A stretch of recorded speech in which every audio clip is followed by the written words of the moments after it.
Shalom, everybody. How are you doing today? Very, very happy to see all of you. And thank you very much for joining me. I would say joining us, but there's no us. There's just me. Thank you so much for joining me at this time. Here we are on Monday, June the 22nd. Today is Rosh Chodesh, which means this is the first of a two-day Rosh Chodesh, which means it's not yet Tammuz, unless you're in Israel, which Monday night, Tuesday is the first day of the Hebrew month of Tammuz. So we wish everybody a joyous Tammuz. How do you like that? Also wanted to make an announcement that this coming Thursday is going to be the 26th Yortzeit of the Lubavitcher Rebbe, who passed away 26 years ago. And that's going to be on Thursday. You may want to watch some of his outstanding videos. The ones that I really enjoy the most are, there used to be called Rebbe Dollar Days, where I think hundreds of people used to line up outside of 770 Eastern Parkway where the Rebbe lived. That was his base for Chabad Lubavitch. And people would come they would pass by him for a few seconds just to receive a prayer, a blessing, a mini conversation of sorts. And he would hand them dollar bills. And the point of the dollar bills was to make sure that people give the dollar bill to tzedakah, to charity, but I suspect very few people did that, because if I got a dollar bill from the Lubavitcher Rebbe, I would keep it and give another dollar for charity. So his Yortzeit is going to be on Thursday. I'm looking here at my bookshelf, which you can't see, but I can, because I live here.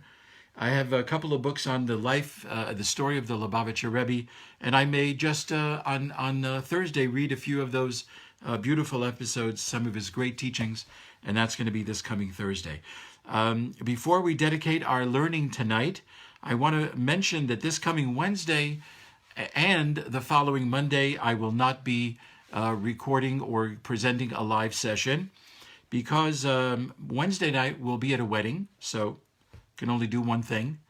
And on next Monday night, God willing, there is going to be, my wife and I will be away for her birthday. So we're going away for a few days, and we're really, really looking forward to that. So again, this coming Wednesday, next Monday, I'm sorry that there will be no live sessions.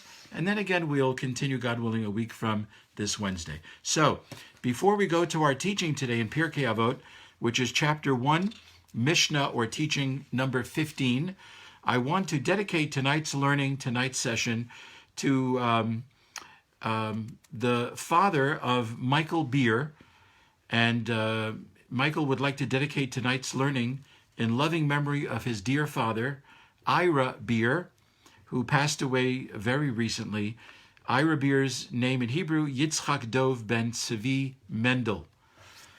So we hope and pray that tonight's learning will nourish the soul, the neshama of Ira Beer, and we wish, of course, a good long life to Michael Beer and to his entire family. They should all live and be well and be healthy. So, chapter 1, Mishnah, teaching number 15. It's one of those things that comes in a, what do they call it, a triad, like three things, three parts, let's say. So, Shammai and Hillel were coterminous, which means, I think, they lived at the same time. They were the two great sages of the first century, maybe the second century, like the 100s, 140, 150, 160, something like that. And Shammai, of the pair Shammai and Hillel, the two greats at that time, Shammai had the following three teachings to say. I'll tell you what they are, and then we'll look at the teachings individually. First teaching, Aseh Toratcha Keva. Make your Torah study something fixed, which means fixed time for Torah study. Fixed time. Make specific time during the day, during the week, whatever, for Torah study. The second teaching, Emor Ma'at v'aseh harbe. Say little, but do much. Say a little bit, but do a lot. And the third part, which is a little surprising for Shammai, and we'll talk about that when we get to it, V'heve mekabel et kol ha'adam. Greet every person, besever panim yafot. Greet every person cheerfully. If we know anything about Shammai, we are surprised and shocked that the teaching comes out of his mouth. And again, when we get to that, we'll talk about why it's such a shock and a surprise that he said that. So I'm looking at the people who are watching. I don't like to call out names, but I see that a lot of lovely people that I really enjoy and appreciate that are watching, and I thank you very much for watching tonight. This 30-minute Pirkei Avot Ethics of the Fathers, dedicated again to the dear and loving memory of Ira Beer, Zecher Livracha. May his memory be for a blessing. So let's take a look at the first part. By the way, at the end of tonight, for the first time in about 10 weeks, we have homework. That ought to cut out about 100 people watching. We have homework if you like to do it. Nobody's grading you, but it's an assignment at the end of tonight's lesson. Aseh Toratcha Keva. That's the first part of his 3-part teaching. Make Torah study a fixed feature in your day. So you'd say to me, what do you mean? Like 5 minutes a day? 5 hours a day? 50 minutes a day? Half of the day? And my answer is, it almost doesn't really matter. What really matters is to fix time for Torah study. So, in the Talmud, in Tractate Brachot, page 30 or 31a, I'd have to check and double check, it says that when we pass away, we will go to a waiting room in heaven. And of course, the first thing we'll say is, oh my gosh, they're in heaven? I thought they'd go Anyway, it's another discussion. So the Talmud says we're going to be in a big waiting room and we'll be asked many questions. Not things like, did you smoke? Why are you overweight? What, you couldn't stop eating? We'll be asked spiritual questions. For example, did you conduct your business dealings ethically and with integrity? And we'll say whatever we say. Another question, did you engage in procreation?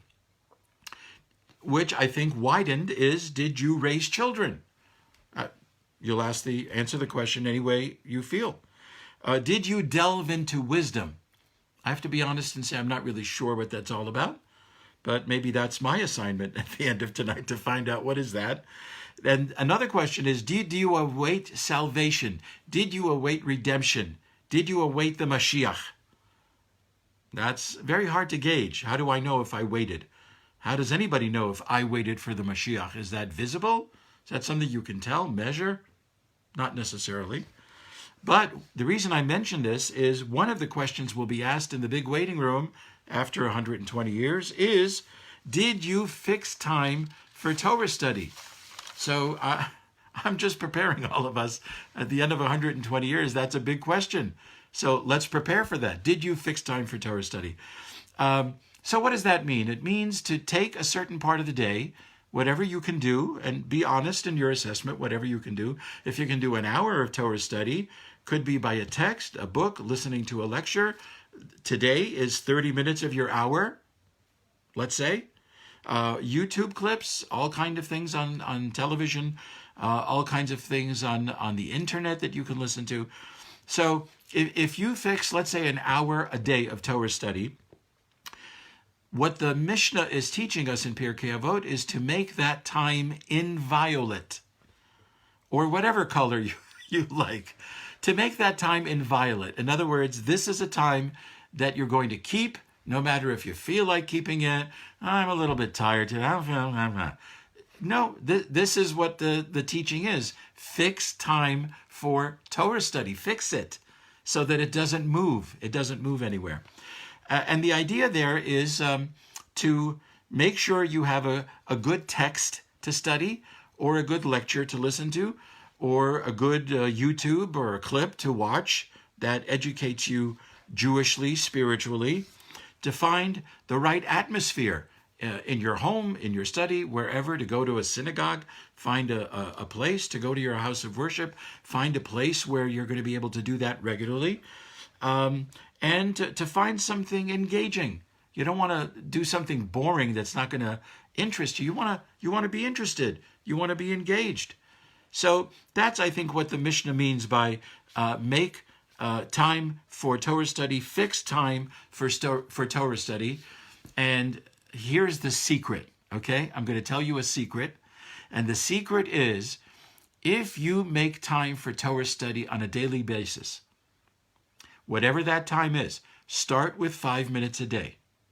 The secret is if you fix that time every day, you're likely to enjoy it so much that you're going to feel like you have more than 5 minutes a day. And that time is likely to increase. Because if you're doing something pleasurable and enjoyable, you want more of it. And I think that's the secret of what Shammai was saying. It doesn't matter how much the time is. Chances are, if you fix it and you don't move it and you do it on a daily basis, at that time, in that place, with that atmosphere, you're going to find out you have more than 5 minutes a day for Torah study. So I think that's a very lovely way to look at it. And of course, there's a lot more to say, but we have 2 more parts to Shammai's teaching, which I, of course, would like to get to. Here's the second part of his teaching. Here is for all of the big talkers out there, okay? Who hasn't been a big talker at some point in their life? Emor ma'at v'aseh harbe. Say little, but do a lot. It's an antidote to being boastful, to being arrogant, to being a big talker. Say little and do much. Now, what's the inspiration for Shammai to say that? Well, he has a couple of inspirations, both of them doing with our father Avraham, our father Abraham. So there's a story in the Torah where Avraham is sitting at the opening of his tent. He just had his circumcision. He's got 3 days of healing. He sits at his tent. He's very sorry that no guests are coming. So God, according to our tradition, made it very, very hot, so no guests will come. But more painful than the circumcision for Abraham, is the fact that there are no guests coming, and he loves guests. So God sends 3 men who are actually angels dressed as human beings to come and visit him. What does Avraham do? He jumps up. Okay, I'm glad I wasn't there for that when he jumps up after a circumcision. He jumps up and he says to the 3 men, come and relax. Sit under the shady tree. Here's the quote from the Torah. Let me bring a little water and some bread, and come and relax while I bring that. So a little water and some bread. If you know the episode in the Torah, you know that he brings out a feast. He brings out all kinds of delicacies for them to enjoy. So, and from this we learn, I think it's a comment from Rashi, the great commentator, but I have to double check. From this we learn, Amor ma'at v'aseh harbe, say little but do much. This is what Avraham did. He said a little, come, I'll get a little water for you, maybe a morsel of bread, and brings out an entire catered meal that he and his wife Sarah have prepared. So that's the inspiration for this idea. Say little and do much. It's another way of saying don't be so self-absorbed in yourself that you have to talk about yourself all the time. Let your actions speak louder than words. Let your deeds speak louder than your words or your promises. It reminds me of a young fellow who takes a young lady out for a date, and he's been talking about himself because it happens to be his favorite subject. And he's talking, and then he finally catches himself, and he says, oh my gosh, please pardon me. That's enough talking about me. Let's talk about you. How do you feel about me? So that's the kind of an attitude I think that Shammai is trying to address. Another way to put this is under promise and over deliver. Say little and do much. Under promise and over deliver. People will come to you. Are you able to help me with this? Can you assist? Whatever. And you would say, well, let me see what I can do. As you say those words, your mind is already churning about what you can do. And you don't want to help a little bit. You want to help a lot. And that's what Shammai is teaching. Say a little bit, but do much more than you say. Your actions, again, speak louder than words. There is a phrase in Hungarian that also reminds me of what Shammai is teaching. I'm going to try it with my broken Hungarian, But it's a way to say that your actions should, at the very least, match your words. If you're going to say some words, you should at least have actions that match it. But sometimes we meet up with hypocrisy.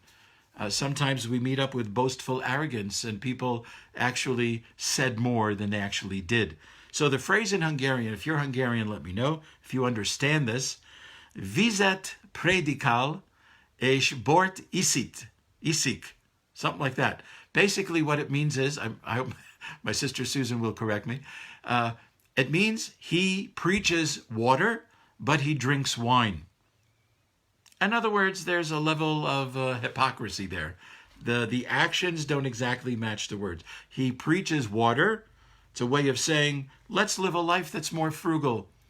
Water, more frugal, simple, and then you walk into that person's home and it's a palace. So they preach water, but they drink wine. It's another way of saying it. So this is Shammai's second teaching. Emor ma'at ve'aseh harbe. Another example with Abraham, we find it right in the Torah. Abraham's wife Sarah passes away. He wants to buy the cave of Machpelah, which is in Hebron, which is about 40-minute drive from here in Efrat. He wants to buy it, and he has to buy it from Ephron the Hittite. Not one of the most honest brokers you'll ever meet. Ephron the Hittite. The first thing he says to Avram, hey, you're well known, you're a famous person, I'll give you whatever you need. What's a few shekels between people? You want it for free, take it for free. End of the episode, he charges him an exorbitant amount for the cave of Machpelah, for those burial plots. So it's another example that Shammai took of say little but do much. Ephron the Hittite, he said a lot and did very little. He promised him the world and gave him practically nothing. So this is our second teaching from Shammai. And here's the third teaching that he says, which again will surprise us because of the story that I will tell you. Shammai says, "V'heve mekabel et kol adam." Greet everybody, besever panim yafot. Greet everybody cheerfully. Greet everybody cheerfully. Now, why is this a hard teaching to imagine coming from the mouth of Shammai? So I'll tell you why. In the Talmud, I don't remember the exact reference. I can let you know if you're interested. In the Talmud, there's three episodes of prospective converts that come to the two great leaders of the time, Shammai and Hillel, and say to them, in various words, we would like to become Jewish. In one of these episodes, somebody goes to Shammai first and says to Shammai, teach me the Torah while I stand on one foot. Some say, teach me the Torah while you stand on one foot. But this gentleman who, again, wants to become Jewish, who wants to convert, teach me the Torah while I stand on one foot. What does Shammai do? Shammai apparently was a builder, an architect. He had a builder's tool in his hand. And so the Talmud episode says, what did Shammai do when this gentleman said that? Teach me the Torah while I stand on one foot. Torah, by the way, 5,888 verses. Who can stand on one foot for all of that? And the answer is nobody. Well, practically nobody. So Shammai is so angry that anybody can cheapen the Torah by summarizing 5,888 verses while somebody's standing on one foot. He takes his builder's tool, which this is not, this is a pen, as everybody can see, and with this builder's tool, he tosses him out of his study. The Talmud doesn't even record, as far as I remember, any words from Shammai. He takes this builder's tool and pushes him out the door. Some commentators say that's very interesting. What was the idea of pushing him out with a builder's tool? Maybe he meant to the person, hey, don't come in cold if you want to be interested in Judaism. Go measure up in some way, a builder's tool, a measuring. Go measure up in some way, study something about this religion, and then come back to me and then we'll talk about it. But he was so incensed by this request that he pushed him out the door. Okay, where's the next stop? Hillel. Hillel is known to be very sweet, very kind, very embracing, very accepting, very warm. He goes to Hillel with the exact same challenge. Teach me the entire Torah while I stand on one foot. What does Hillel say? Oh yeah, I know.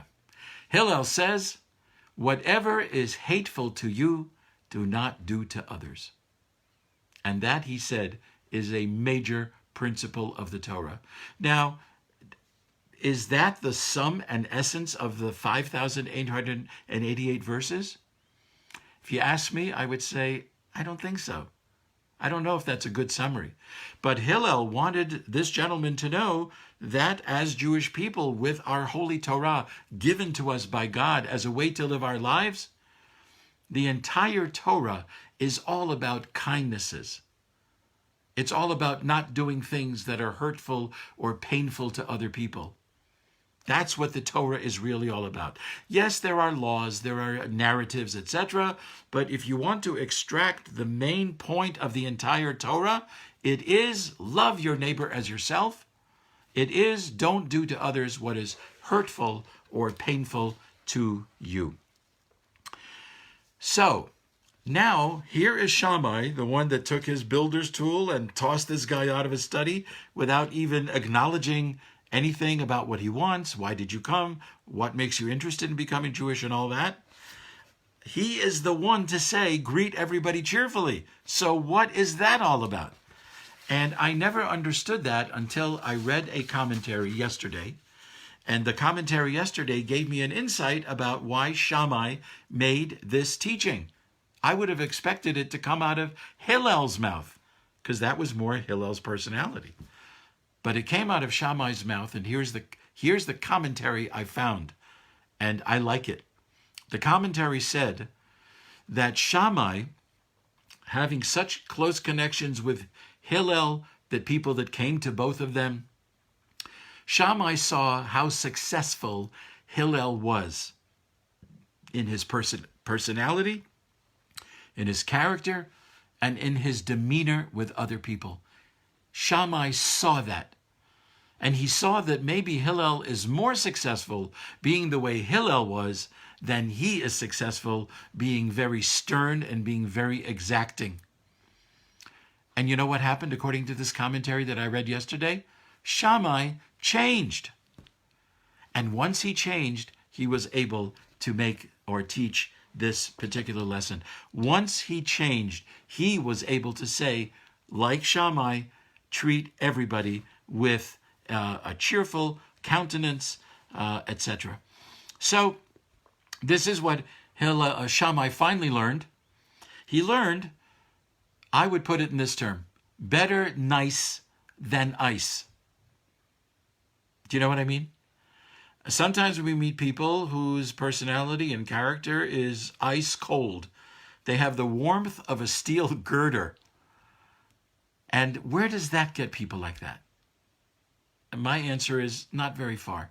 You get a lot farther with a smile. There's a smile, a nice toothy smile. You get a lot farther with a sense of warmth and embrace. Come, sit down, let's talk, let's schmooze. So to me, better nice than ice. A smile goes a mile. It's right in the word. A smile goes a mile.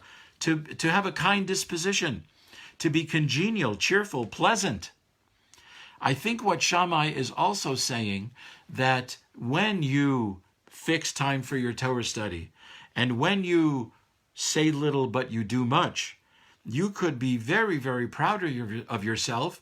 As a scholar, as an intellect, you could enter the ivory tower and have very little to do with the average person.